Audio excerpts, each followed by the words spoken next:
Salut tout le monde, j'espère que vous allez bien. On se retrouve aujourd'hui au Grand Prix de la Saint-Pierre qui se déroulait à Sariens dans le Vaucluse. Au niveau des catégories, nous étions tous des Access, à savoir que pour le départ, donc les Access 1 et 2 dont je fais partie sont partis 5 minutes avant les Access 3 et 4. Le circuit faisait approximativement 12 km que nous devions répéter donc 7 fois pour un total de 84 km. Allez, on commence tout de suite donc. Euh, L'organisateur a fait l'appel au niveau du podium, donc on était tous regroupés. Et une fois l'appel terminé, nous avons donc fait un départ fictif, c'est-à-dire que nous sommes partis tranquillement. Il y avait une voiture devant nous, et donc juste après la bosse au niveau de la ligne d'arrivée, la voiture a commencé à accélérer, et donc c'était le top départ de la course. Allez, donc comme vous pouvez le voir, je vous ai fait une petite surprise. On m'avait demandé, donc j'ai réussi à incruster les données de mon compteur GPS sur la vidéo. Donc comme vous pouvez le voir à gauche, en bas à gauche, vous avez la vitesse. Au milieu, vous avez la distance avec le petit cycliste qui pédale, donc au niveau de la position du circuit. En haut à gauche, vous avez la forme du circuit avec ma position en rouge. Et en bas à droite, on a donc la pente et ma fréquence cardiaque. Donc je vous le rappelle, nous allons effectuer un départ fictif. Donc à ce moment-là, vous le voyez, on est aux alentours de 30 km, 30-35 km/h de moyenne. Donc la course n'a pas encore été lancée.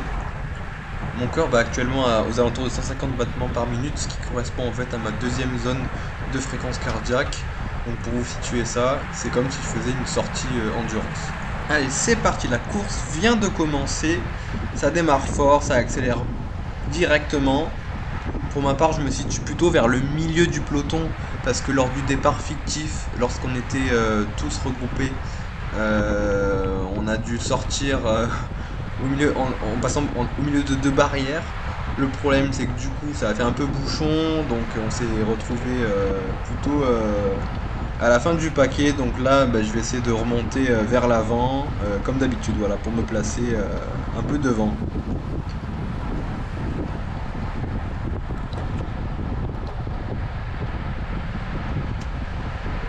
À ce moment-là, je voulais me faufiler comme le coureur en bleu, qui était devant moi. Sauf que je me suis fait un petit peu bloquer par un autre coureur là qui vient de se placer sur la gauche. Donc pour l'instant, voilà, je suis un peu coincé, je vais devoir un peu patienter. Allez, donc vous avez vu au bout d'une minute, ça attaque direct. Donc vous avez vu que la course a démarré il n'y a même pas une minute. Et là, ça y est, il y a déjà des mecs qui commencent à vouloir partir en échappée. Donc moi je vais répondre, je vais me montrer présent. À savoir qu'en plus je me suis bien entraîné juste avant, donc j'avais quand même de bonnes sensations. Je trouvais que j'avais de bonnes jambes, donc j'étais prêt pour cette course, vraiment. Et puis c'est vrai que je me suis imaginé quand même divers scénarios par rapport à cette arrivée qui se situait en haut d'une petite côte. Finalement le peloton a suivi ce mouvement, puisqu'on voit donc des mecs qui reviennent sur l'avant par la gauche là.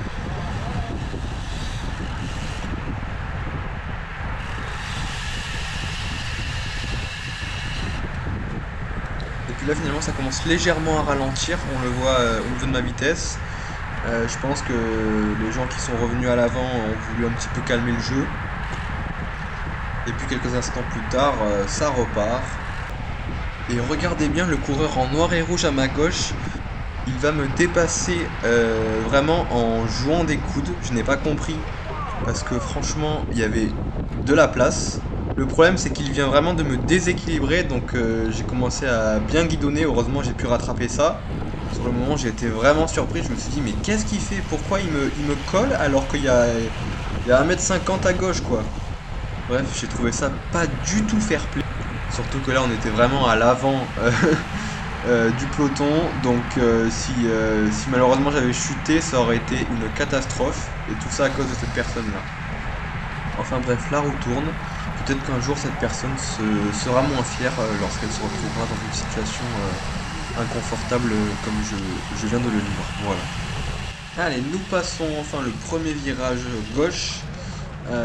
Donc là on va se retrouver avec un vent plutôt de dos, ou trois quarts de dos, puisque comme vous allez le voir, hop, on atteint vite les 50 km/h, donc là ça va vraiment super vite. Il faut vraiment rester concentré, rester lucide.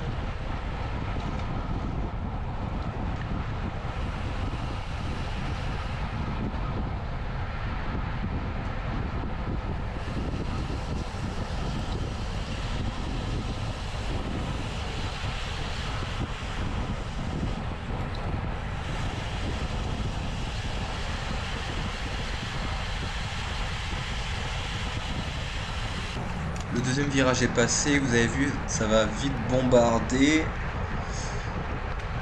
Situation similaire tout à l'heure.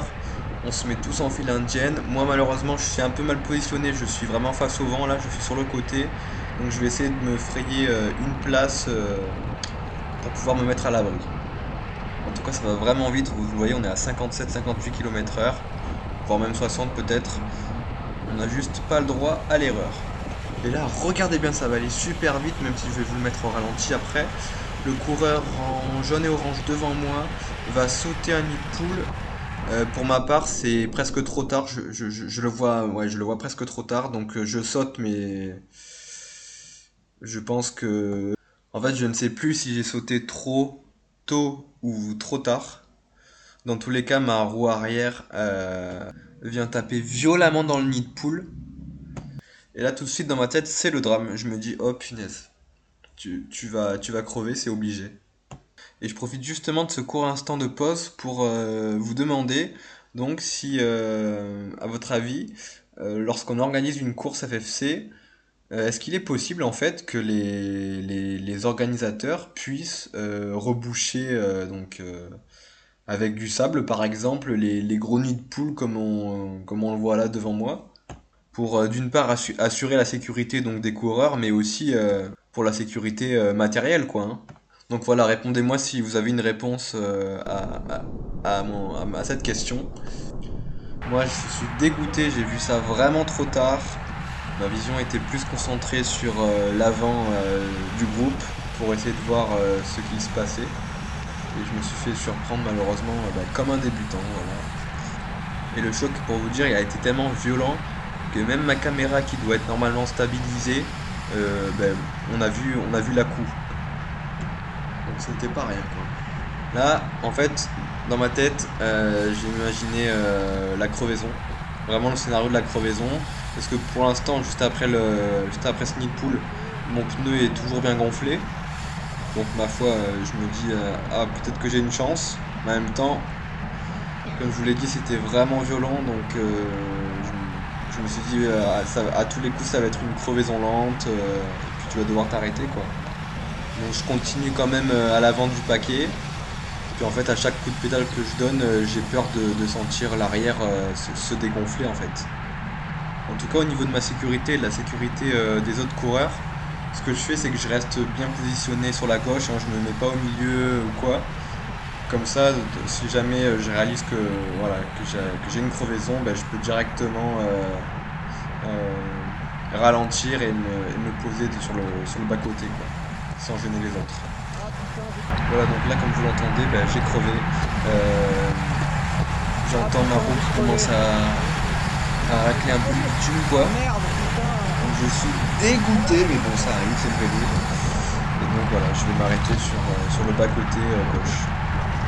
Et alors là, de voir le peloton me dépasser, je me dis oh là là, c'est vraiment terminé quoi, je peux rien faire. Ouais, j'ai crevé. C'est dur à accepter, mais bon, c'est mécanique. Voilà, donc fin de la course. Moi, je vais rendre mon dossard. Et puis voilà, c'est terminé, hein. Je peux refaire 1h30 de route pour rentrer chez moi. Voilà. En tout cas, j'espère que ce nouveau format de vidéo vous aura plu avec les données donc de mon compteur GPS à l'écran. Merci aux organisateurs de cette course, merci à tout le monde. Et puis voilà, on se dit à la prochaine. Prenez soin de vous. Bye bye.